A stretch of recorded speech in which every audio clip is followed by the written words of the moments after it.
চলো আজকে তোমাদেরকে একটা ছোট্ট আপডেট দিই। কাল আমরা ঘুরতে যাচ্ছি, কোথায় যাচ্ছি সব কালই জানাবো। এখন বাজে রাত 11:43। তো এখন আমাদের প্যাক করা পর্যন্ত বাকি, 7টায় বেরোবো। এই হচ্ছে আমাদের ট্রলি, ছোট্ট ট্রলি, 3 দিনের ট্যুর।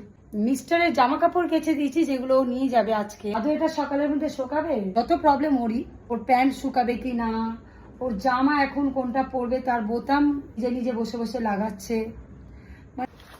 আর হ্যাঁ, একটা জিনিস দেখাতে ভুলে গেছি, একটা জিনিস আমি একদম মিস করতে পারি না, যা হোক করে জোগাড় করতেই বলবো। তো এইবারে মিস্টারকে জোগাড় করতে বলেছি, সেটা হচ্ছে মিউজিক। তোমরা জানোই আমি মিউজিক কতটাই ভালোবাসি, এটা ছাড়া আমার চলে না। তো নিয়ে নিয়েছি বোটের বক্সটা। তো চলো, পার্টি তো বানতি হে ভাই। এখন প্যাকিং টাইম, তো প্যাক করে নিই। চলো টাটা, গুড নাইট।